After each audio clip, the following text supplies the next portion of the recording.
प्यारे बच्चों, हम पढ़ रहे हैं कक्षा 6 की गणित और इसमें हमने अपना दूसरा अध्याय पूर्ण संख्याएं प्रारंभ कर दिया है। और इसमें हमने पूर्ण संख्याएं किसे कहते हैं, प्राकृत संख्याएं, परवर्ती, पूर्ववर्ती और साथ साथ में संख्या रेखा के बारे में चर्चा की थी। संख्या रेखा पर जोड़ना, घटाना और गुणा करना भी सीखा था। आज हम उन्हीं सारी जो पूर्व में पढ़े हुए टॉपिक पर है पे प्रश्नावली करने वाले हैं, जो कि है प्रश्नावली 2.1 और इसके हम सवाल करने वाले हैं 1 से लेकर के 8 तक। तो आइए शुरू करते हैं। पहला सवाल है 10,999 के बाद अगली 3 प्राकृत संख्याएं लिखिए। तो हमें क्या करना है, 10,999 के बाद में अगली 3 प्राकृत संख्याओं को लिखना है। तो अगर हम ध्यान दें, प्राकृत संख्याओं के बारे में हम पढ़ चुके हैं और प्राकृत संख्याओं में कितने का अंतर होता है, 1-1 का। अर्थात अगली प्राकृत संख्या के लिए हम पूर्व प्राकृत संख्या में 1-1 जोड़ते जाते हैं, है ना। जैसे 2, 3, 4 इन सब में कितने का अंतर है, 1-1 का अंतर है। तो अगली प्राकृत संख्या को हम 1-1 जोड़ करके बनाते जाते हैं। और अगर हमें पूर्व की प्राकृत संख्या पूछनी है तो हम -1 करते हैं। ऐसे ही पढ़ा था ना हमने। तो हमें चूंकि अगली बाद अगली मतलब आगे वाली, तो आगे के लिए हम +1 करेंगे। तो हम सबसे पहले 10,999 में 1 जोड़ देंगे, यही करना है ना हमें। तो ये हुआ 0 0, हासिल लगती जा रही है 0 और ये बन गया कितना, 11,000। ठीक है, तो 10,999 के बाद अगली 3 में पहली संख्या तो बन गई 11,000। अब हम इससे भी अगली निकालेंगे तो हम इसमें 1 और जोड़ देंगे, तो ये बन जाएगा 11,001। ठीक है ना, अगली संख्या बन जाएगी हमारी 11,001। ठीक है, ये है 1। अब अगली संख्या लिखने वाली है तो उसके लिए भी हमें 1 को जोड़ना होगा। नीचे जोड़ देते हैं, तो ये बन गया 2 0 0 जो कि है 11,002। तो तीसरी संख्या हमारी बन गई 11,002। ठीक है, सिंपल है ये तो। अब नेक्स्ट सवाल लेते हैं जो कि है 10,001 से ठीक पहले आने वाली। अब की पिछले सवाल में था हमारे पास में बाद वाली के बाद वाली। ठीक है ना, अब क्या है, ठीक पहले आने वाली। ठीक पहले मीन्स पूर्व में, अर्थात हमें -1 करना होगा। 3 पूर्ण संख्याएं लिखिए। तो आपको पहले की 3 पूर्ण के लिए हमें -1 में उसमें हमने +1 किया था, अब हम -1 क्रम से करते जाएंगे। तो शुरुआत करते हैं। पहले 10,001 में से कितना घटाएंगे हम, यहाँ पर तो 1 आना है। ठीक है ना, 1 है ये, -1 करना है, तो ये हो जाएगा 0 0 0 जो कि बन जाएगा 10,000। ठीक है ना, 10,000 ये तो हमारी हो गई पहली संख्या। अब इसमें से भी हम -1 करेंगे तो हासिल के हिसाब से आप जानते हैं, घटाना आप अच्छी तरह से जानते हैं, जो बन जाएगा 9,999। ठीक है, ये बड़ा कॉमा 9,999। अब मैं अंकों के बीच में कॉमा नहीं लगाती, वरना ये कॉमा और ये कॉमा कंफ्यूज कर सकता है ना। तो अब इसमें से भी एक -1 कर देते हैं, तो ये बना 8 जो कि बन गया 9,998। तो बिना कॉमा लगाए लिखते हैं 9,998। ये हो गई पहले आने वाली 3 पूर्ण संख्याएं। ठीक है, अब चलते हैं हमसे अगले तीसरे सवाल की ओर, जो कि ये सबसे छोटी पूर्ण संख्या कौन सी है।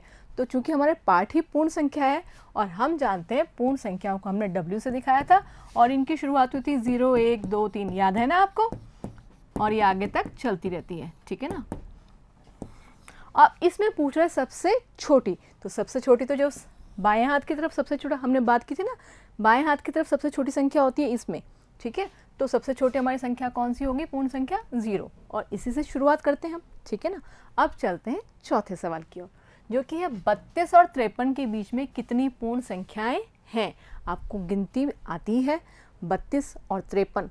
32 से प्रारंभ करेंगे, अर्थात 33 34 ऐसे करते जाएंगे, कहाँ तक जाएंगे, 53 तक। लेकिन 53 और 32 को शामिल नहीं करना है।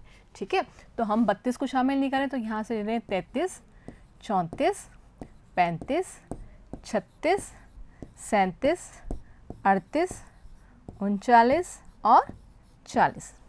ठीक है, अगली संख्या है 41 से लेकर के 50 तक, ये तो हम जानते हैं। और आगे तक हमें कहाँ तक जाना है, 52 तक। तो ये हुआ 51 और 52। अब वो पूछ रहे संख्याएं नहीं पूछ रहा, वो पूछ रहा है इनकी कितनी पूर्ण संख्या है, मतलब आपको काउंटिंग करके इनको गिन करके बताना है ये कितनी है, ठीक है। कौन कौन सी है ये नहीं बताना है, ठीक है। तो गिना तो 10 तो ये है, 10 और 2 12, 13 14 15 16 17 18 19 और 20। तो कितनी पूर्ण संख्याएं हो गई? 20। हमने गिन के देखा ना, लेकिन मैं आपको बता दूं, हम इस यहाँ पर तो चूंकि संख्याएं हमारे पास 32 और 53 थी, जो कि केवल 20 संख्याओं के अंतर पे थी, ठीक है ना। लेकिन अगर मान लीजिए बहुत ज़्यादा अंतर दे दिया जाता और फिर आपसे पूछा जाता बीच में कितनी संख्याएं आएंगी, तो हमारे लिए तो गणना करना मुश्किल हो जाएगा ना। तो इसके लिए एक छोटा सा सूत्र है जो आप नोट कर लीजिए, ताकि आगे भविष्य में कभी कोई बड़ी संख्या के बीच की पूर्ण संख्याएं पूछी जाएँ आपसे तो आप उससे हल कर लें, ठीक है। तो नोट कीजिए वो सूत्र। सूत्र है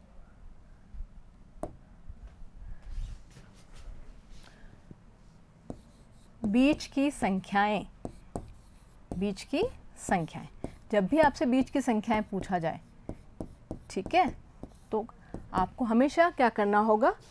बड़ी संख्या में से माइनस करना होगा छोटी संख्या,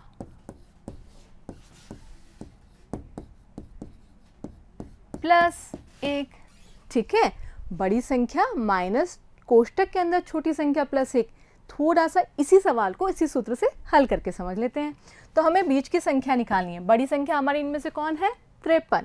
तो 53 में से हम घटाएंगे छोटी संख्या हमारी कौन सी है? 32। 32 में एक जोड़ा, ठीक है, ये बन गया 53 और माइनस 32 में एक जोड़ने पर 33, और 53 में से 33 जाएंगे तो कितना आएगा? 20। आ गया ना हमारा वही उत्तर जो हमने गिन करके निकाला था, ठीक है। तो उम्मीद है आपको ये सूत्र आगे भविष्य में बहुत काम आने वाला है, तो आप इस सूत्र को नोट कर लेंगे, ठीक है। अब चलते हैं हम अगले सवाल, जो कि सवाल नंबर 5। निम्न के परवर्ती लिखिए। याद कीजिए हमने परवर्ती पढ़ा था पिछले वीडियो में। परवर्ती का मतलब होता है बाद वाला, ठीक है। परवर्ती, पर का मीन्स बाद वाला। तो हम इसमें परवर्ती कैसे निकाल रहे थे? याद कीजिए, हम हमेशा +1 कर रहे थे। परवर्ती का मतलब से हमने निष्कर्ष निकाला था हम +1 करेंगे। तो ठीक है, हमें एक एक जोड़ना है, और चूंकि एक अंक की संख्या है तो जो भी परिवर्तन होगा या तो इकाई में होगा या दहाई पे। देखें, खाली इकाई दहाई पे अंतर होता है या आगे तक जाएगा, देखते हैं। शुरू करते हैं अगला सवाल। पहला 5वें इकाई, कॉमा लगा के पढ़ लेते हैं इनको। 24,40,401 का परवर्ती। तो हमें क्या करना होगा? हमें इनमें +1 करना होगा परवर्ती के लिए। तो ये बना 24,40,000 और 402, एक जोड़ने पे 2 हो जाएगा ना, ठीक है। ऐसे ही अब आती है बात, अगर मैं बात करूं यहाँ पर 1 में 2 जुड़ गया, जो मैंने पूर्व में चर्चा की थी, केवल इकाई में परिवर्तन हुआ है। लेकिन अब देखते हैं कितना अंतर आगे तक जाने वाला है। अब हमें परवर्ती निकालना है तो +1 करेंगे। 9 में एक जोड़ा 10 हासिल की 1, 9 में एक जोड़ा 10 हासिल की 1, और ये बन गया, कॉमा लगा के पढ़ लेते हैं, 1,02,000, ठीक है ना। एक जो कि 1,01,99 का था, ठीक है ना, परवर्ती निकालना था। तो यहाँ देखें आप, यहाँ पर तो इकाई में भी अंतर आ गया, सैकड़े में भी। इसका मतलब जब भी 9 होगा तो हमारा अंतर आगे, परिवर्तन आगे तक जाएगा। खैर, हम तो जोड़ करके भी देख सकते हैं। तो ये आया 1,02,000। समझ में आ रहा है ना? सिंपल +1 करना है। ऐसे ही अब देखो कितने सारे 9 9 9 आ गए, तो आप समझ रहे होंगे कितना परिवर्तन आने वाला है।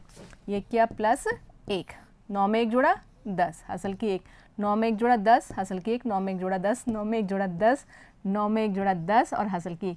देखिए हाँ, तो संख्या ही पूरी बदल चुकी है, अंक बदल चुके हैं इसके अंदर, है ना। तो 3 2, ये बन गया 11 लाख, ये बन गया 11 लाख, ठीक है। जबकि ये था कितना? ये था 10,99,999। अब देखें, इसका हमें परवर्ती निकालें। यहाँ पे कोई ज़ीरो नहीं है तो कोई टेंशन भी नहीं है। ये लिया +1 और बन जाएगा, आप देख रहे हैं, 2 3 4 5 6 7, और केवल इकाई में अंतर आया जो बन गया 2 3 4 5 6 7 और 1। सारे क्रम से संख्याएं आ रही हैं, है ना। कोई बात नहीं। अब हम लेते हैं अगला सवाल, जो कि है समझ में आ रहा है ना आपको? ठीक है, अब लेते हैं छठा सवाल। निम्न के पूर्ववर्ती लिखिए। पूर्व मीन्स पहले का, और पहले के लिए हम क्या करते थे? बिल्कुल हम करते थे -1। तो अब जैसे हमने परवर्ती के लिए +1 किया था, अब हम -1 करेंगे। तो शुरुआत करते हैं पहले सवाल से, जो कि 94 का पूर्ववर्ती लिखिए। अब क्या करने वाले हैं हम? -1, ये क्या बन जाएगा? 4 में से 1 गए 3, तो उत्तर आया हमारा 93। ठीक है, ऐसे ही इसमें एक घटाना है, तो घटाते हैं। 10 में से 1 गया 9, और यहाँ तो वही कहानी चलेगी, 9999। ठीक है, और यहाँ पर भी हमें -1 करना होगा, तो 10 में से 1 गए 9, 9 में से अब चूँकि हासिल लग गया ना, तो यहाँ पर क्या आएगा? 8 और ये 0, यही होगा ना, जो कि है अपने पास में 2,08,089। ठीक है, और अगली पूर्ववर्ती संख्या निकालते हैं, तो उसमें भी हम -1 कर देंगे। ठीक है, ये बन जाएगा 0, 2, 3, 4, 5, 6 और 7, जो कि बन गया, कॉमा लगा के पढ़ना चाहेंगे तो हम पढ़ भी सकते हैं, 76,54,320। ठीक है ना, सिंपल है। पूर्ववर्ती के लिए -1 और परवर्ती के लिए +1। अब चलते हैं हम अगले सवाल पर, जो कि सवाल नंबर 7। संख्याओं के निम्नलिखित युग्मों, युग्मों का मतलब क्या होता है? युग्मों का मतलब होता है जोड़ा, अर्थात यहाँ पे निश्चित तौर पे आपको कोई 2 संख्याएं दी जाएंगी, में से प्रत्येक के लिए संख्या रेखा पर कौन सी पूर्ण संख्या अन्य संख्या के बाईं ओर स्थित है। आपको बताना है कि जो 2 संख्याएं दी होंगी, उनमें से आपको पहचानना है कौन सी रेखा कौन सी संख्या अपने बाईं तरफ स्थित है। ठीक है, दोनों संख्याओं में से कौन सी बाईं तरफ है, वो आपको बाईं वाली बतानी। ठीक है, और आगे कह रहे हैं इनके बीच में उपयुक्त चिन्ह छोटा बड़े का प्रयोग करते हुए इन्हें लिखिए। बड़े और छोटे का, इसको बड़ा कहते हैं और इसको छोटा कहते हैं। पर अगर आप बड़ा छोटे में कंफ्यूज हो रहे हैं तो ज़्यादा कंफ्यूज होने की आवश्यकता नहीं है। हमेशा जो छोटी संख्या होती है उसको हम, ये जो निशान है ना, ये वाला निशान, चाहे आप इसको ऐसे समझें, ये जो तिकोना हिस्सा है, अगर इसको हम किसी पक्षी की चोंच समझें एक तरह से, ठीक है ना, तो ये जो बन रहा है, आप देख पा रहे हैं ये चीज़, ये एक तरह से हम इसको चोंच नाम देते हैं। तो चोंच हमेशा किसको चुभती है? छोटे को। यहाँ पर पे छोटी संख्या होगी। ठीक है, तो जहाँ पर पे अगर आप देख रहे हैं कि ये यूँ पढ़ा जाए तो ये बड़ा हो गया, और इधर पढ़ा जाए तो छोटा, कैसे भी इसको आप अपने दिमाग में बिठा लें। ठीक है, और प्रयोग करते हुए इन्हें लिखिए। अब हमें करना क्या है? हमें मेन बात दी गई है सवाल में, हर सवाल के अंदर आप देख पा रहे हैं 2-2 संख्याएं दी हुई है, युग्म है इसको, इनको आपको सोचना है और बताना है कि संख्या रेखा पर, जैसे इस संख्या की बात करें, कौन सी संख्या रेखा पर बाईं ओर स्थित है, ये बताना है। तो बाईं ओर याद कीजिए, हमने चर्चा की थी, बाईं ओर हमेशा छोटी संख्या होती है। इसका मतलब वो आपसे बात को घुमा फिरा करके पूछना चाह रहा है कि इन दोनों में से छोटा कौन है। तो हम तो सिंपल, हमने पहले पार्ट में जो अपनी संख्याओं की जानकारी पार्ट था, उसमें हमने संख्याओं को छोटा बड़े की पहचान तुलना करके सीखा था ना, तो वो करके पहचान लेंगे इनमें से छोटी कौन सी है। जो भी छोटी होगी उसके लिए लिख देंगे बाईं ओर ये स्थित है। ठीक है ना, और निशान भी लगा देंगे छोटे बड़े का। तो आइए शुरू करते हैं। सवाल है 530 और 503 में अपन को पहचानना है। तो आप देख पा रहे हैं ये भी 3 अंकों की संख्या है और ये भी 3 अंकों की संख्या है। ठीक है, जब अंकों की संख्या समान होती है तो हम फिर पीछे के स्थानीय मान पर जाते हैं। तो यहाँ पर देखा 3 और यहाँ पे क्या देखा 0, तो कौन बड़ा हुआ? निश्चित तौर पे 530 बड़ा है और 503 छोटा है। तो अब हम निशान लगाने वाले हैं, वो वाला चौंच वाला। तो चौंच इन दोनों में छोटा कौन है? ये है चौंच, इसको चुभेगी। आ रही है बात समझ में? अब इधर ले लेते हैं, तो यहाँ भी 3 अंकों की संख्या है, 370 और 307। ये तो हमें समझ में भी आ रहा होगा कि 3 समान है। तो पीछे के 2 अंकों को देख लेते हैं। 70 और 7 में बड़ा कौन है? निश्चित तौर पे 70 बड़ा है और 7 छोटा है। तो यहाँ पर भी चौंच 307 को चुभेगी। अब बात करते हैं, ये कितने अंकों की संख्या है? 5 अंकों की, और ये भी 5 अंकों की है। तो यहाँ पर पे हम इनको अगर देखें तो पहला बाएं का स्थानीय मान यहाँ पे 5 और यहाँ पे क्या है 9। तो अब आप समझ ही गए होंगे इन दोनों में से बड़ा कौन है। 9 स्थानीय मान अपने आप में बाईं स्थान पर, सबसे बड़े स्थान पर है ना, तो ये बड़ी संख्या होगी। वैसे भी अपन इसको पढ़ेंगे तो क्या आएगा 98,765, जबकि ये पढ़ा जाएगा 56,789। तो ये निश्चित तौर पर संख्या बड़ी है और चौंच उसको चुभ जाएगी। फिर बात करते हैं इस संख्या की, तो पहले अंक गिन लेते हैं। 1 2 3 4 5 6 7 और 8, ये 8 अंकों की संख्या है, और 1 2 3 4 5 6 और 7। तो अब बताइए, कुछ देखने की ज़रूरत है क्या, इनमें बड़ा कौन है और छोटा कौन है? बिल्कुल, हमारे पास ये संख्या ज़्यादा अंकों के कारण बड़ी संख्या है और ये कम अंकों की संख्या होने के कारण छोटी है। तो अब चोंच किस तरह चुभेगी? इसको चुभेगी। तो ये बन गया हमारा छोटा और बड़े का निशान। लेकिन इसने साथ में ये भी पूछा था हमसे कि बाईं ओर कौन स्थित है, तो हम इस निशानों से बता सकते हैं कौन सा बाईं तरफ जो छोटा है वो बाईं ओर स्थित है। तो यहाँ पे हम लिख देंगे 503 बाईं ओर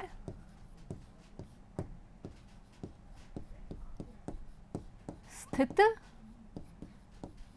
है, ठीक है ना, बाईं ओर स्थित है। ऐसे ही यहाँ पर पे जिसको चुभ रहा है वो छोटा है। 307 सेम ऐसा लिख देंगे ना, आप लिख देंगे ना, और यहाँ पर पे किसको लिखेंगे? 56,789 बाईं ओर स्थित है, सेम सेम लिख देंगे। इसी प्रकार से यहाँ पर क्या लिखेंगे? 98,30,415 बाईं ओर स्थित है, ठीक है। आ रहा है ना सवाल समझ में? शुरू करते हैं सवाल नंबर 8।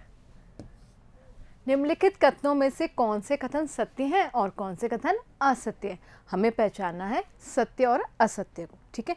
जो बात मान्य नहीं होगी वो असत्य होगी, और जो बात सार्वभौमिक सत्य है वो सत्य तो है ही है, ठीक है ना। तो आइए शुरू करते हैं पहले से, 8वें का ए से। शून्य सबसे छोटी प्राकृत संख्या है। तो चूंकि ये बात कर रहा है प्राकृत संख्या की, तो हम आप इसे बात करते हैं कि प्राकृत संख्या, जिसको नेचुरल नंबर्स भी कहते हैं, ये कहाँ से प्रारंभ होते हैं?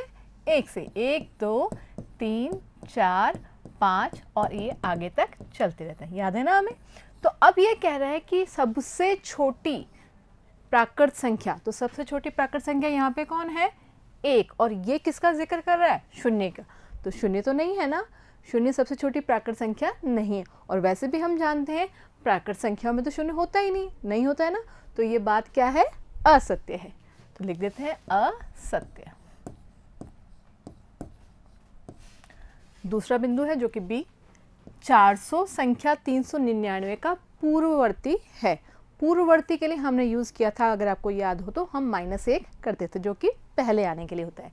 तो 399 से -1 करके देख लेते हैं। तो 9 में से 1 गया तो 8, और ये आ गया 398।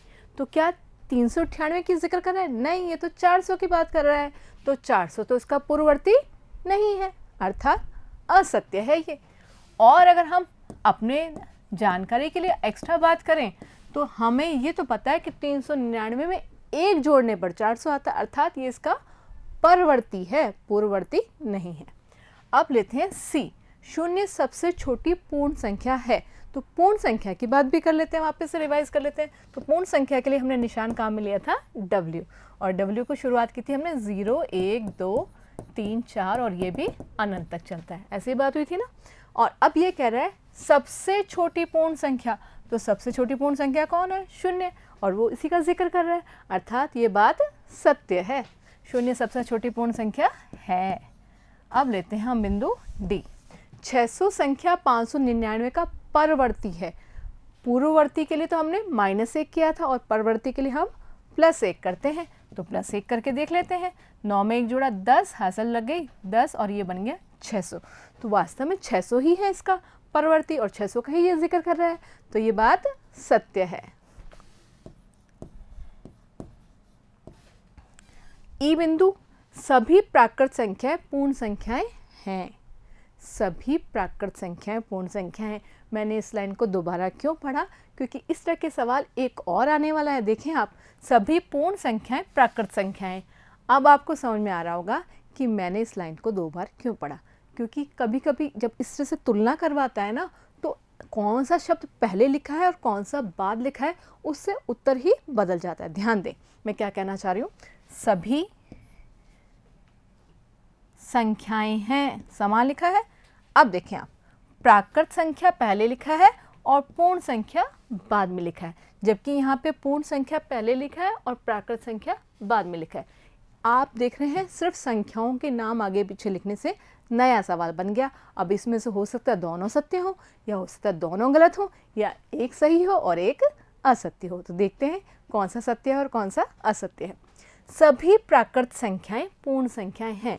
वो क्या कहना चाह रहा है कि जितनी भी संख्याएं हैं ये सारी की सारी पूर्ण संख्याएं हैं। तो क्या ये सारी इसके अंदर आ रही हैं? देख लेते हैं। शुरुआत हो रही थी 1 से और अनंत तक चल रहा था। 1 तो इसमें है और अनंत तक तो ये भी चल रहा है। इसका मतलब सभी प्राकृत संख्या पूर्ण संख्याओं में शामिल हैं। और वैसे भी हमने पूर्व में चर्चा की थी कि प्राकृत संख्याओं में शून्य मिलाने पर वो क्या बन जाती है? पूर्ण संख्या। तो पूर्ण संख्या तो थोड़ी सी बड़ी है ना, तो बड़ी के अंदर तो छोटा आएगा ही आएगा। तो ये बात तो हमारी बिल्कुल सत्य है। अब बात करते हैं इसके शब्दों की, जो आगे पीछे किया था उसकी। सभी पूर्ण संख्याएं प्राकृत संख्या हैं। तो वो कह रहा है कि ये सारी संख्याएं इसमें हैं। तो हमने तो पूर्व में चर्चा की थी कि ये संख्याएं बड़ी हैं और ये संख्याएं छोटी हैं, और बड़े छोटे के अंतर के लिए सिर्फ कौन जिम्मेवार है? 0। अर्थात 0 एक्स्ट्रा होता है, पूर्ण संख्या में होता है ना। तो अगर हम बात करें इसकी, बाकी तो सब सेम है, लेकिन सभी तो नहीं हुआ ना, सभी में तो 0 भी शामिल होना चाहिए था, जबकि 0 प्राकृत संख्याओं में नहीं है। तो ये जो कह रहा है सभी पूर्ण संख्याएं प्राकृत संख्याएं क्या है? असत्य है।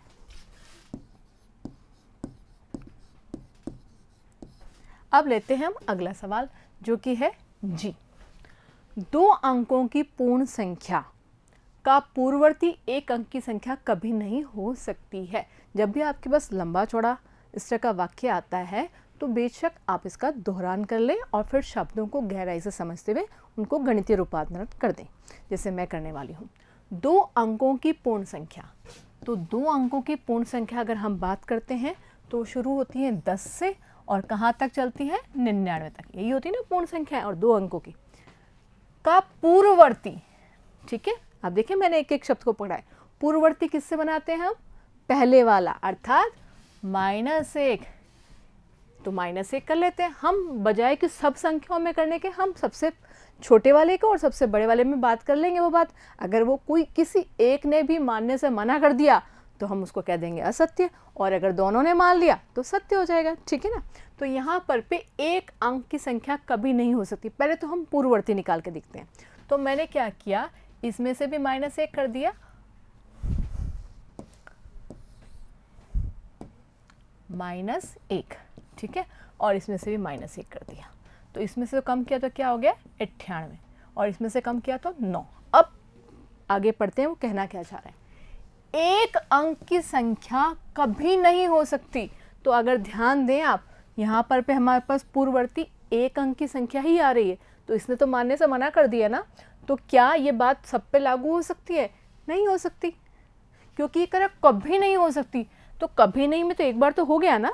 तो ये बात सत्य है या असत्य? बिल्कुल असत्य है ये। तो हम इसके आगे क्या लिखने वाले हैं? असत्य, ठीक है।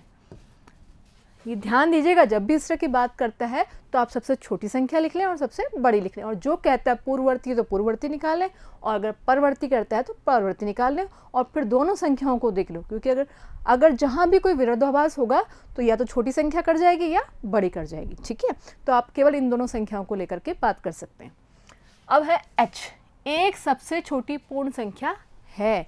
तो बात करते हैं, हमने बात की थी, ये कह रहे एक सबसे छोटी, जबकि हम तो कह चुके हैं कि सबसे छोटी पूर्ण संख्या कौन सी होती है? 0, और जिसको हमने सत्य भी बोला था। आप देख पा रहे हैं सबसे छोटी पूर्ण संख्या कौन होती है? 0, और 1 तो क्या संख्या होती है? प्राकृत संख्या होती है। और जबकि ये क्या कह रहा है? ये कह रहा है पूर्ण संख्या। तो ये तो असत्य है ना, इसमें तो कोई दोहरा ही नहीं है। अब बात करते हैं प्राकृत संख्या 1 का कोई पूर्ववर्ती नहीं होता। तो वापस पहले तो प्राकृत संख्या कौन सी है? 1 का पूर्ववर्ती के बाद के लिए हमने क्या कहा था? हम क्या करेंगे? -1 करेंगे। तो 1 में से 1 कम किया तो कितना आया? 0, ठीक है। प्राकृत संख्या 1 का कोई पूर्ववर्ती नहीं होता। तो अब इस बात को समझें आप। जैसे हमने यहाँ देखा कि ये 0 है, और प्राकृत संख्या हमारी कहाँ से शुरू होती है? 1 से। ये 1 है, 1, 2, 3, 4 और आगे तक चलने वाले, ऐसा है ना। तो ये क्या कह रहा है? प्राकृत संख्या 1 का कोई पूर्ववर्ती नहीं है, बिल्कुल नहीं है। ऐसे होने को तो 0 होता है ना, लेकिन वो 0 किस में होता है? पूर्ण संख्या में होता है। और ये बात कहाँ की कर रहा है? प्राकृत संख्या की, ठीक है, देखिए एक प्राकृत संख्या भी है और पूर्ण संख्या भी है, लेकिन ये यहाँ जोर किस पे दे रहा है, प्राकृत संख्या में। तो हम केवल प्राकृत संख्या पे ही चर्चा करेंगे, पूर्ण संख्या का जिक्र नहीं करेंगे। तो प्राकृत संख्या में एक से पूर्व तो पूर्ववर्ती नहीं है, तो ये बात जो कह रहा है बिल्कुल सत्य कह रहा है। सॉरी, यहाँ पे लिख रहे हैं हम। अब बात कर रहा है ये अगला बिंदु हमारा जो है, ये हमने बात कर ली अब जे की। पूर्ण संख्या एक का कोई पूर्ववर्ती नहीं होता। तो पूर्ण संख्या हमारी कहाँ से होती है, पूर्ण संख्या हमारी होती है 0 से। तो ये कह रहा है पूर्ण संख्या एक, ये रहा एक, पहले है उसने कहा था प्राकृत संख्या, तो एक को हमने यहाँ देखा था, ठीक है ना, नेचुरल नंबर्स में, यानी कि प्राकृत संख्या में। अब बात कर रहा है वो पूर्ण संख्याओं की, तो अब हम पूर्ण संख्या को कहाँ देखेंगे, यहाँ पर एक को देखेंगे, ठीक है। एक का कोई पूर्ववर्ती नहीं होता, तो पूर्ववर्ती एक का हमने अभी देखा था कितना होता है 0, और जो कि यहाँ पर पे उपस्थित है, तो ये तो कह रहे नहीं होता है, तो ये बात तो गलत होगी ना, है 0 होता है इसमें, तो ये बात भी असत्य हो गई। अब लेते हैं सवाल नंबर के। पूर्ण संख्या 13 संख्या 11 और 12 के बीच में स्थित है। तो ये क्या कहना चाह रहा है कि जो संख्या 11 है और 12 है, ये दो संख्या है, और वो कह रहा है कि 13 इनके बीच में है। तो अगर हम गिनती की बात करें तो 11 के बाद क्या आता है 12, और 13 उसके भी बाद आता है। तो इसका मतलब ये तो उसने क्रम बिगाड़ दिया। क्रम तो क्या होना चाहिए था, क्रम तो ये होना चाहिए था, ये क्रम होना चाहिए था ना, उसको कहना चाहिए था कि 12, 11 और 13 के बीच में आता है, तब तो सही था। लेकिन अब इसने बात को पलट दिया, इसने कहा 11 और 12 के बीच में 13 आता है, जो कि सत्य नहीं है, अर्थात असत्य है। तो यहाँ पर पे हम क्या लिखने वाले हैं, हम यहाँ पर लिखने वाले हैं असत्य, ठीक है। अब चलते हैं हमारे अगले बिंदु की तरफ, जो कि है प्रश्न एल। पूर्ण संख्या 0 का कोई पूर्ववर्ती नहीं होता। तो पूर्ण संख्या 0, ये रही हमारी पूर्ण संख्या। अब हम देखिए, जब सवाल में वो पूर्ण संख्या जिक्र कर रहे हैं तो हम पूर्ण संख्या में देखेंगे, ठीक है। जब वो बात कर रहा है प्राकृत संख्या की तो हम प्राकृत संख्या वाले समुच्चय को देखेंगे। तो यहाँ बात कर रहे हैं पूर्ण संख्या 0, तो ये रहा पूर्ण संख्या 0 का कोई पूर्ववर्ती नहीं होता। पूर्ववर्ती मतलब -1, अर्थात उससे पीछे जाए। तो अगर हम 0 से और पीछे जाएंगे तो कुछ दिख रहा है क्या, कुछ भी नहीं है। तो ये बात जो कह रहा है कोई नहीं होता, तो बिल्कुल सही है। तो ये भी क्या है, सत्य है। अब बात करें 2 अंकों की संख्या, वापस से 2 अंकों की संख्या आ गया, तो हम किस किस का जिक्र करेंगे, 10 और 99 को लेकर के चलेंगे। का परवर्ती सदैव 2 अंकों की एक संख्या होती है। तो अब वापस से 2 अंकों की संख्या हमारे पास लिखी हुई 10 और 99। अब इसका क्या निकालना है, परवर्ती। प्रवर्ती हम कैसे निकालते हैं, +1 करके। तो हम क्या करेंगे, +1 और +1 कर लेते हैं। तो 10 में 1 जोड़ेंगे तो कितना आएगा 11, और 99 में 1 जोड़ेंगे तो कितना आएगा 100। अब देखते हैं वो कहना क्या चाह रहे हैं। 2 अंकों की संख्या ले ली, परवर्ती भी ले लिया। सदैव 2 अंकों की एक संख्या होती है। सदैव, सदैव मीन्स हमेशा, अर्थात न तो 3 अंकों की संख्या होगी न 1 अंक की संख्या होगी। तो देखें यहाँ पर तो 3 अंकों की संख्या आ रही है ना, 2 अंकों की संख्या तो यहाँ आ रही है, ठीक है। इसका मतलब बीच में भी 2 आ रही होंगी, लेकिन एक भी संख्या, एक भी विरोधाभास प्रकट हो जाता है तो वो बात गलत हो जाती है, अर्थात अब ये बात असत्य हो गई, ठीक है। क्योंकि 100 तो 3 अंकों की संख्या होता है ना, और 99 का परवर्ती होता है, ठीक है। तो उम्मीद है आप लोगों को सभी 8 प्रश्न अच्छे से समझ में आए होंगे। मिलते हैं नए वीडियो में।